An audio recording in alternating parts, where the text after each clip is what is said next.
This morning we've been working Labeotropheus fuelleborni. At the risk of being repetitive, since somebody criticized me for that, I say fuelleborni because the Latin terminal character there is an I, which in Latin is pronounced long E. So this is fuelleborni. Earlier we did the blue fuellebornis. Right now we've been doing a couple of experimentals and our gold fuellebornis. We also have blue marmalade fuellebornis, but we did those earlier. They're set up in a 300-gallon breeder vat with the few that we had survived.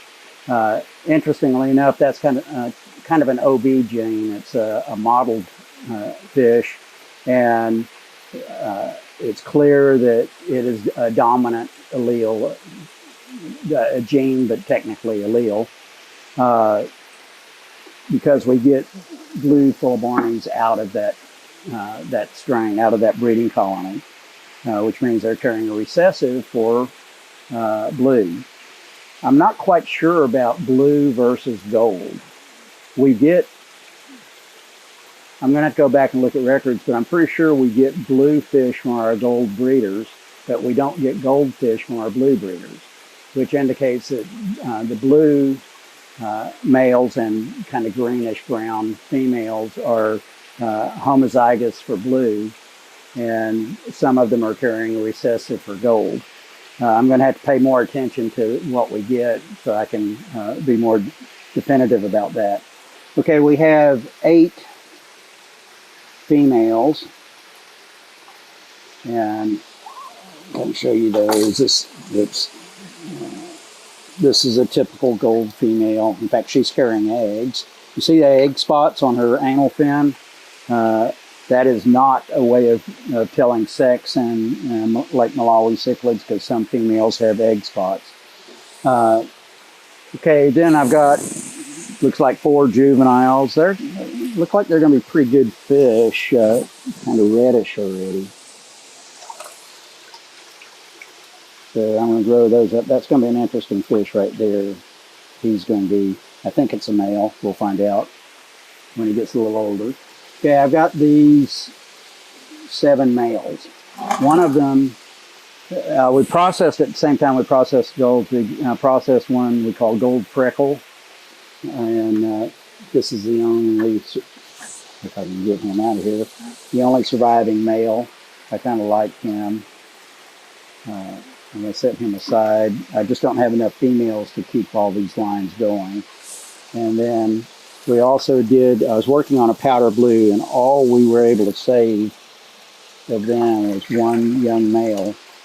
And there he is. He's nice. I'm going to probably give him 1 female and these 4 juveniles and hope that some of them grow up to be females. And then I'm going to pick a male to be our gold breeder male. He's nice. Yeah, he is. Let's take a look at this guy. This guy's more typical of this strain. The males tend to be lavender and the females gold. I may have to try to split this strain at some point. I want to look at him again. This guy's going to be nice, but he's young. This looks like he might end up being a powder blue. That one as well. And he's just too young to tell. So let's take a look at what we're going to do here. This is difficult because I don't have enough females. I would like to be working on powder blue and on gold freckle and gold and maybe lavender males. Just can't do that. So what I think I'm going to do here is pick out 1 young female, take this powder blue male and put him in with those 4 juveniles and find 1 female that he might be compatible with. She looks like she may be good. Let's see if there's another. I want to pick a small female because he's small. Oh, she's carrying eggs. You note that I'm going to use that female. You note that the 2 females that are carrying eggs haven't spit their eggs or spit their babies. Our fish don't do that after we've had them a few generations, because those females who spit easily usually end up missing a breeding cycle, because we go through the breeder vats every 3 to 4 months, and the females, that tends to be their breeding cycle. And so if they're carrying eggs or fry and we handle them and they spit, then they've missed an entire breeding cycle. The females that carry end up having more than twice as many fry as the females who don't. So there's strong selection pressure for holding. And we don't strip, we never strip eggs. The labor is just way too intensive. Just the way we raise fish, there's no practical way of doing that. And besides that, I don't like artificial breeding techniques. I like angels who lay their eggs and take guard the eggs, don't eat them, guard their babies, grow their babies up. I like maternal mouth brooders who actually hold their eggs and fry until they're ready to be released naturally. So I wouldn't strip even if we had the labor to do it, or if we set up to do it. Okay, so now I've got these 7 females that I've got our potential powder blue breeding colony. I've got these 7 females. I've got 4 young males I'm not going to use. Now I have a choice to make here. These 3 males. This is a gold freckle. I like him. This is a lavender male. And this is a gold male. So I'm going to, I usually don't do this. Somebody asked me about sex ratios in Malawi cichlids mouth breeders. I like, if I were doing these in an aquaria, and if I was just a hobbyist, I would tend to do 1 male with at least 6 females. One problem with, come here, Maya. Maya, come here. Okay, don't. Stubborn little dog. One problem with Malawi cichlids is that that's Maya. Oso, come over and say hi. Come here, big mangy mutt. That's a term of endearment. He's not a mutt. He's a registered AKC registered German Shepherd. And and Maya is his sister, also a registered AKC German Shepherd. Anyway, Lake Malawi cichlids are lek breeders. The males that are healthiest and can fight, and Susie, I'm getting complaints from people where you're waving the camera around.